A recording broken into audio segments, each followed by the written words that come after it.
રામ રામ દોસ્તો, ચૈતરભાઈ કેસરિયા કરવાના છે એ તો લાગે જ છે અને શા માટે કરવા જોઈએ એની ઉપર આજે થોડુંક વાત કરીએ. ચૈતરભાઈ જો ખરેખર ત્યાંના લોકોનું હિત ઈચ્છતા હોય, આદિવાસી સમાજનું હિત ઈચ્છતા હોય ને તો પાવરમાં જે પાર્ટી છે અને જેનું ફ્યુચર છે એ પાર્ટીમાં જ એમને જતું રહેવું જોઈએ.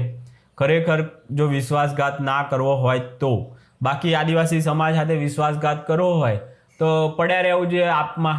જે લોકો તમને ગાભા મારુંથી વધારે કોઈ સમજતા નથી વધારે. અત્યાર સુધી 5 લોકો જે જીત્યા છે ને આપમાંથી, એ બધા પોતાના દમ પર જીત્યા છે. એ લોકો અપક્ષમાંથી પણ ઊભા રહે જ ને તોય એ જીતી જાત.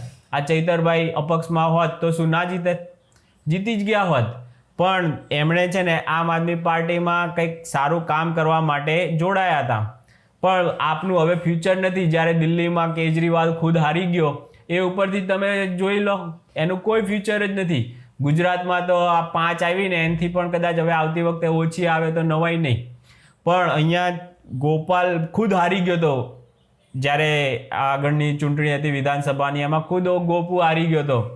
પણ હમણાં વિસાવદરમાં જીત્યો ને તો જાણે કે આપનો સૌથી પહેલો કેન્ડિડેટ જીત્યો હોય ને એવી રીતની હવા ઠોકે છે.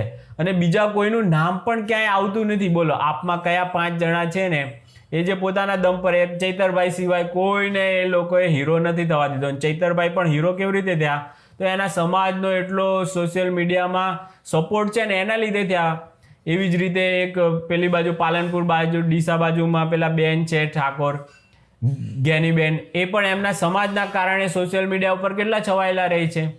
એમની એક પોસ્ટ હોય તો તરત જ એમના લોકો સપોર્ટ કરે છે. તો ચૈતરભાઈ જે છે ઉપરથી ચૈતરભાઈને કારણે આપિયાઓ કુદાકૂદ કરે છે. એના સમાજવાળા આખા આપને સપોર્ટ કરે છે. આ સપોર્ટ ખાલી કર્યો, એના બદલામાં ચૈતરભાઈને મળ્યું શું એ વિચાર કરો તમે. આમ આદમી પાર્ટીએ આમને શું આપ્યું ને ચૈતરભાઈએ આમ આદમી પાર્ટીને શું આપ્યું? આટલો વિચાર કરી લો. હમણાં જ ચૈતરભાઈ જેલમાં ગયા હતા. 60 દિવસ 70 દિવસ સુધી રહેવું પડ્યું જેલમાં.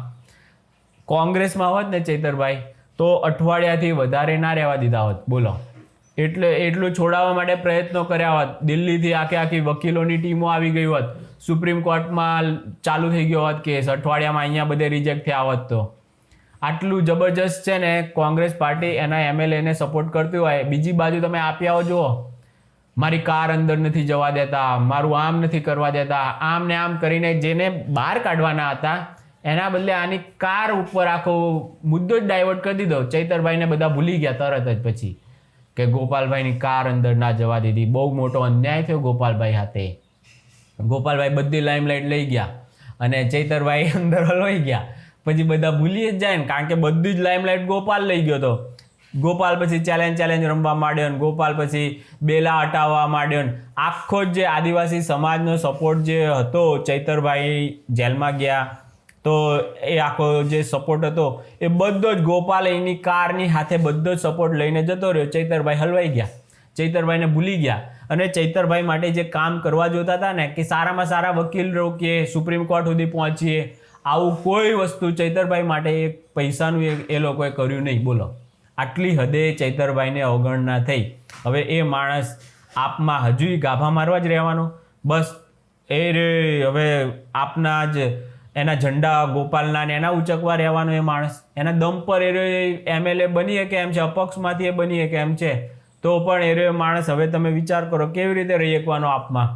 તો આપ તો છોડવાનો જ છે. હવે એ કેસરિયા કરે કે કોંગ્રેસમાં જાય કે એ કેસરિયા કરે ને તો ફાયદો કોને છે? આદિવાસી સમાજને છે. ઉપરથી વિશ્વાસઘાત નહીં થયું. કેસરિયા કરશે ને તો વિશ્વાસ સંપન્ન થશે. સમાજનું કામ કે ડેડિયાપાડાનું કે જ્યાંના પણ એ એમએલએ છે તો ત્યાં એ વિસ્તારનું કામ કેવી રીતે થવાનું છે? સરકારમાં રહીને એમનામાં હાથે જોડાઈને જ થવાનું છે. બાકી અહીંયા ખાલી ખોટા વિરોધો કરીને ઉપરથી તમારા ક્ષેત્રોના કામ તમે બગાડાવો છો.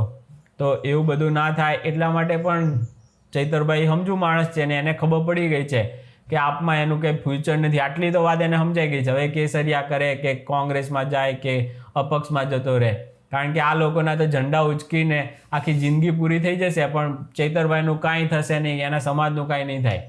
એટલે બહુ જરૂરી છે કે ચૈતરભાઈ જલ્દીમાં જલ્દી કોઈ સારી પાર્ટીમાં જોઈન થઈ જાય.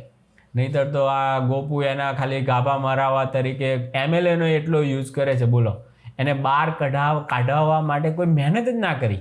મને તો એ ચિંતા થાય છે, કોઈ આ સવાલ કેમ નથી કરતું કે સુપ્રીમ કોર્ટમાં કેમ ચૈતરભાઈને છોડાવવા માટે ગયા નહીં આપણે?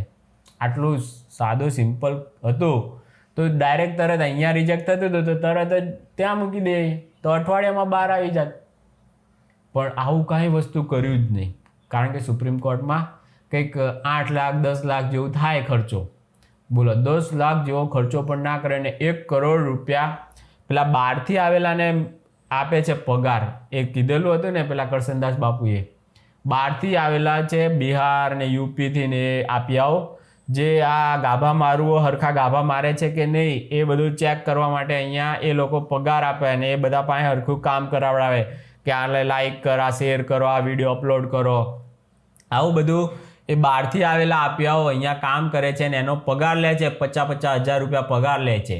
તો કોઈ આદિવાસી સમાજના લોકોને આવા પગાર આપ્યા હોય એ મફતમાં બિચારા કેટલું ચૈતરભાઈથી લઈને ગોપાલને બધાને કોમેન્ટ, લાઈક, શેર, એના વિડીયો અપલોડ ને આવું બધું કેટલું કરે છે મફતમાં. તો એ લોકોનો એ 250 જેટલા લોકો છે જે બહારથી આવીને અહીંયા આપ્યાઓ પગાર લે છે અને એ આપ્યાઓ કામ કરવાનું દરેક જિલ્લામાં બધે મૂકેલા છે એક. અને એ લોકો ધ્યાન આપે કે આ કાર્યકરો લાઈક, શેર ને આવું બધું કરે છે કે નહીં, કામ કરે છે કે નહીં પાર્ટીનું, એના ઘરના પેટ્રોલને એવું બાળી અને એ આપ્યાઓ બિચારા કામ કરે અને પેલો પગારથી ટેક્સથી પગાર લે અને આ બધા પાસે કામ કરાવે. આટલી હદનું ચાલે છે. અને ચૈતરભાઈને સમજણ હશે જ, ખબર પડતી જ હશે એમને પણ કે ખાલી મારા માટે એક સુપ્રીમ કોર્ટમાં સારો વકીલ ના મૂક્યો. બોલો, જેટલું કરવાનું હતું એના બદલે એ બધી લાઇમલાઇટ લઈ ગયો ગોપાલ. મારી કાર અંદર જવા નથી દેતા, લે ગઈ. પછી શું કર્યું તે ભાઈ? પછી ચૈતરભાઈ માટે તે શું કર્યું? પછી તો ચૈતરભાઈને ભૂલી ગયો. પછી બેલા ને ચેલેન્જ ને આવું બધું ઠોકવા માંડ્યો. બીજા દિવસે ત્યાંથી જતો રહ્યો, કારણ કે બધી લાઇમલાઇટ લઈ ગયો તો ગોપાલ.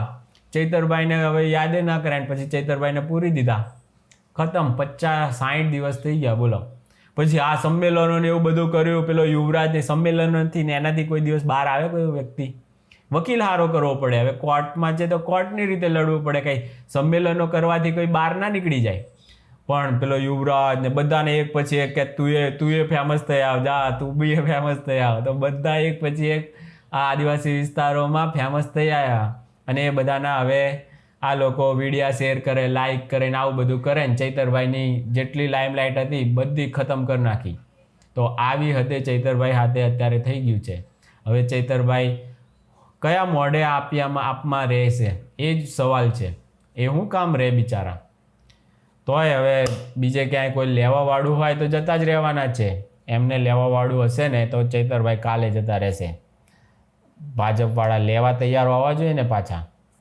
એ લોકો લેવા તૈયાર હોય તો હમણાં કેસરિયા કરી નાખે, કારણ કે એનાથી જ હિત છે આખા એ એરિયાનું ને બધાનું જ. બાકી તો અહીંયા આખી જિંદગી દિલ્હી, તમે વિચાર કરો, કેજરી ખુદ હારી ગયો, એ લોકો અહીંયા જીતવાના છે. ક્યારે જીતશે? 50 વર્ષે, 100 વર્ષે, 1000 વર્ષે?